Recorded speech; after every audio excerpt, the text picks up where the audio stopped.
happening? Boy, we're in the storm, right? The storm has arrived. Yeah. And so many things are just showing it over and over, Oh, God, little snippets in the news. Like, for instance, I don't know if they've changed it now. I haven't checked it today, but you look up Michelle Obama, and her WikiLeaks page says Michael LaVaughn Robinson Obama. LaVaughn Robinson Obama. Is that Wikipedia, did you say? And it was a Wikipedia page. But can't anybody use Wikipedia? Yeah, but it wasn't repaired. You would think they would go in and fix it, right? It stayed up all day yesterday. I mean, I can look and see if it's there now. That's weird, because there was also the Democrat Party of America. Their new logo was, did you see? Stars and stripes in the shape of a rat. Yep. But that got fixed pretty quickly. When I looked for it, it was suddenly no logo at all. It was just a round circle with a D. So. Yep, that's what I saw too. Yeah, nope, it still says Michelle. It says Michelle LaVaughn Robinson Obama. It doesn't say Michael. Okay. But LaVaughn is still there. So if anybody doesn't know, there's a conspiracy theory that Michelle is a tranny. And we all know that, what was that comedian's name? But at any rate, at some point she said, oh, wouldn't it be great to have a gay president? She says, oh, we already do. He goes, what? She goes, we already do. Everybody knows. And they all know that Michelle's a tranny. He said, what? Excuse me?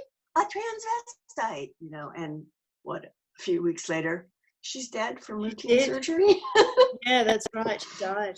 That's crazy. So the speculation is they have pictures of a guy named LaVaughn Robinson hanging out with Obama. Well, so, and then, Wikipedia. We do know that Bill Gates has resigned from Microsoft's board, which is another big resignation. So many resignations. It's crazy, right? There will be a list of them on the QAnon.pub website as to how many high-profile people, CEOs of corporations, people from the Justice Department, politicians, all sorts of people are resigning, and that is very unusual. Don't consider that to be normal. It's not. All these people are going very, very quickly, and where they go would be interesting, isn't it? Right. I mean, in my mind, I'm thinking, okay, they got Epstein, they got Weinstein, and they're not going to just say, oh, I'm holding my integrity. I'm not going to turn state's witness. I'm not going to hand over the information. So I'm sure they talked. They did, right? Well, look, so I think they've got all their emails. The NSA has everybody's emails and everybody's phone conversations. Yeah, very interesting. Some other things that I saw that show me things are turning around is that Pizzagate, #Pizzagate was actually trending, which I can't believe they let that happen. Just a little thing, but And then, we covered a lot about Michael Flynn a long time ago. We both felt that he really is a good guy and of course a patriot. But recently, it came out that Justice said, oh, we lost the records. I think it was the 302s, which is the notes from interviews, right? We lost the records. And Trump says, you don't just lose your records. I'm thinking about pardoning him. And of course, we don't want him pardoned because we don't want him to be guilty. We want him exonerated. But a follow-up on that is that his attorney, Sidney Powell, was speaking at a college, I believe. Mm-hmm. And she started talking about the Anthony Weiner laptop. She said there's 675,000 Clinton emails from Clinton Foundation, from her time in the State Department, and also through Huma Abedin, who she said was a proxy for Hillary. And she said that the president should demand it, hand it over to a trusted military person that, I want to get this quote right. She said, I have no doubt there's a lot that could be prosecuted. I heard that the New York police officers who saw some of it, even though they're hardened investigators, literally had to go throw up. And she goes, it's bad. This is a real high-end attorney speaking in public. I think, it's happening. It is. It's blowing up. The coronavirus thing is interesting. I noticed today and yesterday chemtrails starting up again. They haven't been in my skies in Sydney for probably 18 months. I think July 2 years ago was when it was, it's just suddenly stopped. And then just you'd get the occasional one just before it rained. But now they're going like nuts again. So they're obviously trying to either make us more angry. We don't know what's in it. Or more scared. Or more sick. Yeah. Yeah. Scared or sick. Yeah. Yeah. Don't fall for it. We're going to make it through this. People are crazy. I did go, we're in voluntary lockdown as of midnight last night. Which means, don't go out except unless you absolutely have to, right? But I needed to get the charger thing from my soda bubbly machine because I was going to run out. So I knew that store was going to be closed the next day. So I went out last night, it was about an hour after that emergency message came in on cell phones. So I went to do that. And as I exited the parking lot, and they were closing that night for, today's our last day. I go by a big grocery store, a Fast and Final or something like that. And there was a line of people waiting to get in. A long line. And one woman, so let's see, if this is, here's the store, I'm driving this way, and there's a woman right here standing in front of me, looking at the people in the line going, and taking a couple of slow steps. And I pulled up to about 10 feet behind her, and I couldn't go around her. There was cars going the other way. She didn't notice me. She stood there and just went. Yeah, extreme anxiety and stress, and people are just. And I thought about honking, but I thought she might fall down or something. I mean, it's so sad. Yeah. So I waited until there were no cars, and I drove around her. Even as I was driving around her, she didn't notice me. She was like a zombie. I told my son, he said, it's the beginning of the zombie attack. That's how it all starts. Somebody's acting weird. I'm like, oh man, we're in a movie. All right. Break all your windows to get your toilet paper. So I queued for a year and a half this morning in 2 different supermarkets.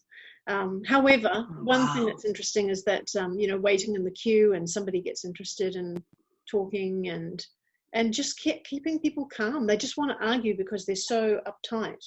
Accidents in cars happening and all sorts. So stress is really what knocks out your sophisticated decision making and your observation skills. It's really important to keep yourself very present. Right in this moment, it's okay. All right? It's okay. Most of us are not wearing masks. And the news that, from what I understand, that's come out of Wuhan, the way that they have nipped it in the bud, well, not really in the bud because they did get away with it but they have got it under control now through some very simple things. One is boosted vitamin C. Now that sounds ridiculously simple, but in fact, there's several other sources of information that always talk about vitamin C. One is Max Gerson's stuff, Gerson Therapy, the Gerson Institute, that they have cured anything up to stage 4 cancer by boosting the amount of vitamins taken once an hour for 12 hours a day. It's usually with juices. We've talked about this before. You've done it as well, Sarah. So those sorts of things, the vitamin C, the boosted vitamin C. And there's also the movie, The Dallas Buyers Club, which had Matthew McConaughey in it. You remember that he was really, really thin and he had HIV in the movie. And he discovered that there was a Mexican hospital that was giving boosted vitamin C to knock off HIV, to cure people of AIDS and HIV. And he was trying to bring it in and he was fighting the FDA. This is a real story. It's based on a real story. In the end, he had to go down to Mexico and set up a clinic down there for people with AIDS to give them their high boosted vitamin C. So there's a number of places which tell us that there's something very specific about adding to your vitamins, your minerals, to keep your body supported to mend itself from many different things if you really want to be cured. Right. And I did also read that a lot of AIDS medications work on this. So if vitamin C is good for AIDS, it's good for this. By the way, I spent a week in the Gerson Hospital just south of the border here with my mom before I made all the juices for her for a year. So I'm really familiar with it. But the other thing is vitamin D. So, way higher than you think to recommend than what they say. My naturopath suggested, what did he say, 1,000 units, international units a day, or 5,000 a week. My friend, who's a master herbalist and very much into natural healing things, he was saying take as much as 5,000 international units a day, but and not once a day. Say right? There's problems with that. Take it out. You can take it once a day, but also get some sunshine. In the Northern Hemisphere, we're heading towards spring. We're 15 minutes in full sun. Don't put sunscreen on. That screws it up. I wonder why they told us the sun is so bad for you. Maybe so our vitamin D would be low. Yeah. And I remember a long time ago, I asked a doctor, can you do blood tests and see if I'm low on vitamin D? And she said, there's no reason to. You are. If you haven't been taking it, you are. Everybody is. And that's a medical doctor. Wow. And I said, but I've been taking it and I was still low. So that's a good one. Another thing with coronavirus is that it doesn't cope well in hot temperatures. So for you guys coming into your spring and summer, you'll be okay. For us, we're coming into our winter, so we're going to have to think about keeping super warm. I actually just watched a video from futureworldnow.com, which promotes the idea that these coronaviruses do not cope well in hot weather, and that you can cure even common colds and flus or anything to do with the sinuses, the respiratory system, by heating that area up. Now, if you've got access to a sauna, you can go and sit in a sauna for 5 minutes once an hour, I think it is, and breathe deeply, and it's hot air that you're breathing in, and it warms up the sinuses, which don't normally warm up, and that will kill off any bugs in there. Another thing was, if you don't have a sauna, which I don't, you can use a hairdryer. You can spray water on the top of your face here just to protect it, and then point a hairdryer, limit the amount of air in the end, so that makes it even hotter. And the water will evaporate and basically keep the outside of your skin and your nose cool, but it will heat up the sinuses, and you do that 5 minutes an hour. And that also can help knock off anything to do with those respiratory problems, kill off those germs. I remember when my kids were little, when they got the croup, and my mom used to do this with me when I would get congested. You boil some water, put it in a bowl, and put your head under it, under a towel. Yeah. Or get yourself some saline solution, or make it with distilled water, and make it, warm it up, and then you do that. Really good. I read that the lifespan of the virus on a hard surface, is half when the temperature is above 70 degrees Fahrenheit, I think. Right. Somewhere I may not have the temperature right, but they did say half of lifespan. And this guy was saying that it dies within minutes at 52 degrees Celsius, which is 113 Fahrenheit. Interesting. So, well, yeah. I don't want to get that in my nose. No, that's a bit over the top, isn't it? So when you think about basic hot toddies for drinks, when you've got a cold, like you're saying, breathing in the steam, all these things are very basic. We don't need a vaccine. We can actually do it on our own with things that we've got in our own household. Oh, it also doesn't like sunlight. All viruses are like that. So go out in the sun, get yourself some sunshine, and enjoy your time. I have my middle son, who usually lives in San Francisco, which is maybe an hour and a half, 15 minutes from here driving on a good day. He can't work because he travels for work, so he's coming up and hanging out with me. And my daughter's works is closed and her school is closed, so she's coming up and we're all hanging out here. I swear, this virus is really good for dogs. They love having their people home. That's the best part. My dog is like, yeah, everybody's here. This is good. And I took her to the dog park, and there was only one other dog there because nobody's going out, but it happened to have been this dog she really likes and plays well with, and they had a great time. It was just like perfect. We'd been talking about the storm at the beginning. There's something very, very exciting and big about this. If you can set aside the propaganda, turn off your news, get the messages, sure, if you've got actual messages that you need to know, but then turn it off. Don't constantly listen to the conversations and reading the articles about it. It just gets you more and more anxious. To put it aside, look after yourself. There was a guy, an Australian guy actually, a psychiatrist who's very much woke, Dr. Russell McGregor, who he showed up on the X22 report recently. He was mentioned there, saying that his view was that the internet going dark, we know that we've got 10 days of darkness coming up, though we never quite knew what that was. His interpretation is that it will be the internet going off while they get arrests happening. These big arrests we've been waiting for so long, such a long time. You know, there's like 150,000 sealed indictments in America alone. But there are also pictures coming up on some of the special interest groups saying, look, there's a whole row of tanks pulling into town. Look, there's a whole lot of soldiers that aren't normally here in the city. What's going on? And I have a feeling that this is what it's about. There's going to be something going on. That is good.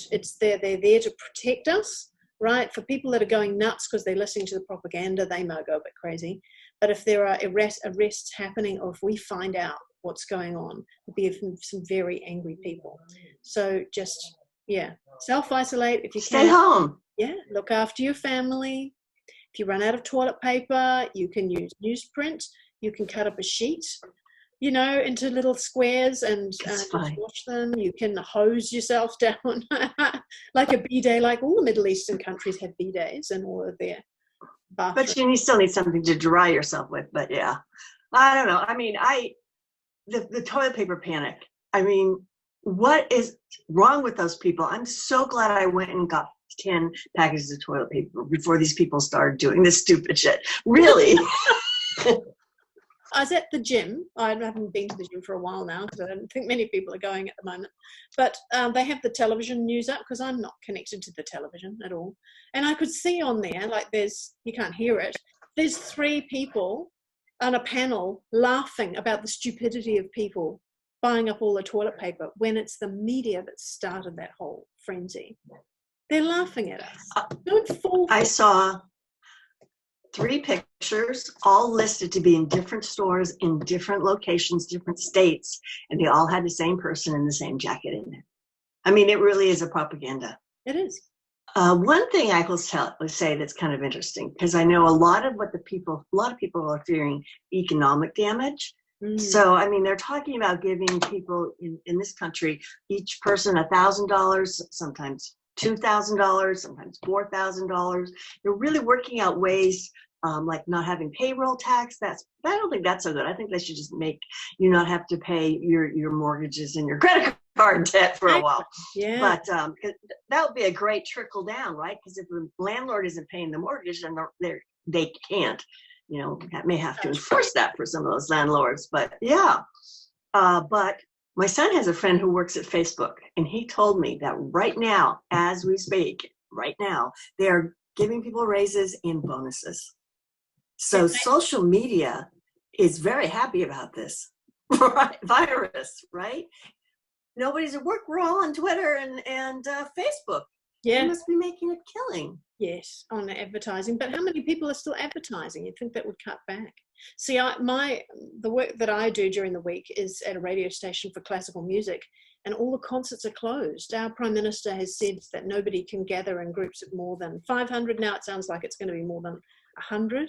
So that's all the concerts gone. All these performers, they don't have an hourly wage or anything like that. They have no money. And so, yeah, we need to have some sort of ruling that prevents mortgages and rent being charged. Also, I noticed the Australian dollar is plummeting compared to the US dollar, which is interesting.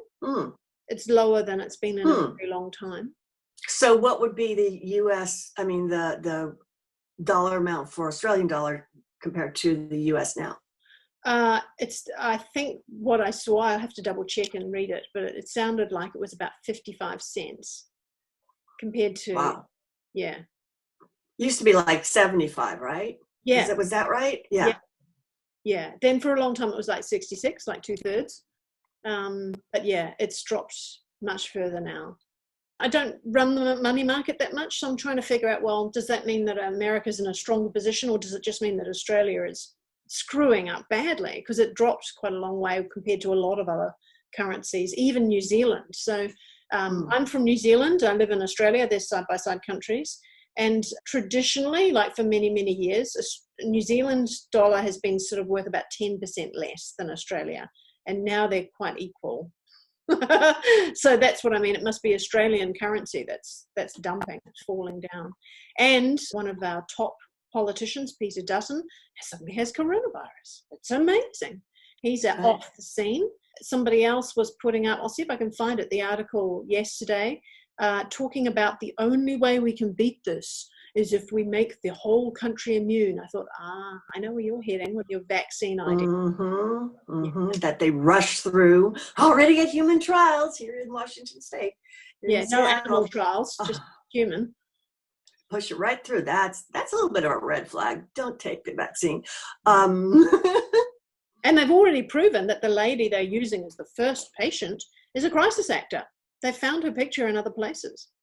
It's so easy. It's so stupid that now publicly available is facial recognition software, which means that if you put a crisis actor in a picture that says she's the first person to trial a vaccine, anybody who's got facial recognition software is going to track her down and go, look, she's there and over there.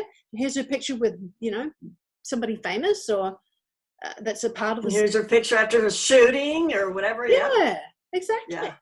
It's silly. So away with it. One thing that I would say to people, especially empaths like me, the amount of the collective fear is pretty intense. But I have a free guided meditation on my website, link below, called Using the Charm Mesh. And it's about 15 minutes long, and it's just a process that helps you to remove all the outside emotions and energies and stuff like that. Go for it. I've been using it on myself because I go out in public and I come back going, oh, there's a little bit of a tightness in my belly. And I'm like, okay, it's not mine. Yeah. Not mine. Let it go. I think we will do some more that we can put directly on our websites, not on any platform, that you guys can download, and we'll put the links below this video. I do recommend that you download them. Don't just wait till the last minute, because if we do suddenly have an outage of 10 days of no internet, you want to have those on your own computer, your own phone, so you can listen to them without needing the internet to find them. Good point. Yes. Well, that's all I have for today. Yep, that's it. Talk to you next time. Bye. Bye.